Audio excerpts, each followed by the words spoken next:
Hello friends, I hope आप सब ठीक होंगे और अपने अपने एग्ज़ाम की तैयारियों में व्यस्त होंगे। जैसा कि आप सब जानते हैं कि अब जितने भी एस्पिरेंट्स हैं वो एक तरीके से दौड़ में लग चुके हैं, क्योंकि कब कौन सा एग्ज़ाम आ जाए, कब कौन से स्टेट में हमें वैकेंसी देखने को मिल जाए, इसका कुछ भी नहीं कहा जा सकता। इसलिए सब लोग अपनी किस्मत को आजमाने की कोशिश कर रहे हैं, तो हमें बस इसी कोशिश के साथ चलना है। कंसिस्टेंसी ही बताएगी कि हम कहाँ और कितना एफ़र्ट्स हम अपना लगा पाएंगे। बस यहाँ पर बात ये है कि 2025 और 26 जितने लोग बोल रहे हैं कि वैकेंसीज़ आएंगी, तो बिल्कुल ये बात सच है कि वैकेंसीज़ आने के पूरे चांसेस हैं। तो आप जो हैं अपनी कोशिश करते रहिए लगातार, क्योंकि हमारे पास इतना टाइम नहीं होता। जब भी फॉर्म एप्लीकेशंस जब निकलने स्टार्ट हो जाते हैं और जब एस्पिरेंट्स जो होते हैं वो उनको फिल करना शुरू हो जाते हैं, तभी से ही जो है भाग दौड़ शुरू हो जाती है और हम अपना सिलेबस ख़त्म नहीं कर पाते। तो ऐसे में धीरे धीरे करके हमें एक एक चैप्टर को ख़त्म करना होता है, और इतने सब्जेक्ट पढ़ना कोई मामूली बात नहीं होती, क्योंकि आप सब जानते हैं चाहे टीचर बनना हो या फिर किसी भी फील्ड में जाना हो, हमें 7 से 8 सब्जेक्ट तो पढ़ने ही पड़ते हैं। पर बात अब यहाँ पर ये है किस फोकस के साथ कितना पढ़ा जाए, क्योंकि बीच बीच में कुछ बैरियर्स आ जाते हैं जिससे हम पढ़ नहीं पाते। तो ऐसे में हमें अपनी कंसिस्टेंसी बनाए रखनी है और हमें रोज़ डेली थोड़ा थोड़ा पढ़ते रहना पड़ेगा, तभी हम आगे जो है बढ़ पाएंगे। और अभी आप देखेंगे कि एचटेट एग्ज़ाम जो है वो थोड़ा आगे जो है चला गया है। कुछ कहा नहीं जा सकता कि इस एग्ज़ाम की डेट कभी भी आपके आगे आ सकती है। हो सकता है कल भी कोई नोटिफिकेशन आ जाए, परसों भी आ जाए, इसका कुछ भी नहीं कहा जा सकता।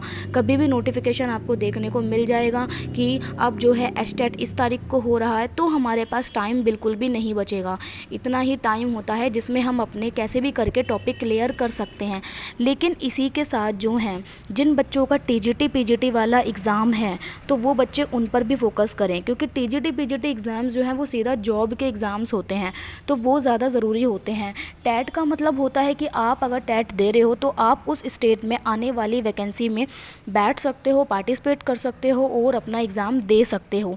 पर अब सीधी बात यहाँ पर यही है कि कैसे भी करके 2025 और 26 को हमें फोकस करके अपना 100% तो ज़रूर देना चाहिए, क्योंकि आने वाली लाइफ ही बताती है कि हम लाइफ में क्या करेंगे, और इसी पल को हम अगर अच्छे से यूटिलाइज़ करें तो हम आगे आने वाली लाइफ को अच्छे से जी पाएंगे। यहाँ पर एक चीज़ और है, एक बच्चे ने पूछा था कि मैथ्स में एचटेट की क्लास कहाँ से लें। तो देखिए, मैथ्स में आप राकेश सर को फॉलो कर सकते हैं। बाकी आप यूट्यूब पे किसी का भी कंटेंट देख सकते हैं, जहाँ पर आपको समझ आ रहा है आप वहाँ से पढ़ सकते हैं। किसी ने पूछा था कि सीडीपी के लिए कहाँ से स्टडी करें। देखिए, सीडीपी के लिए आप कहीं से भी वैसे स्टडी कर सकते हो, यूट्यूब पर बहुत सारी क्लासेस अवेलेबल हैं। लेकिन फिर भी निशा मैम है जो यूट्यूब में अच्छा पढ़ाती हैं, आप उन्हें फॉलो कर सकते हैं, और वो हरियाणा जीके में भी अच्छा ही पढ़ाती हैं, तो आप वहाँ उन्हें फॉलो कर सकते हैं। इसके अलावा आपको जहाँ पे समझ आता है आप वहाँ पर जो है देख सकते हैं और अपने एचटेट एग्ज़ाम को बहुत अच्छे से निकाल पाते हैं।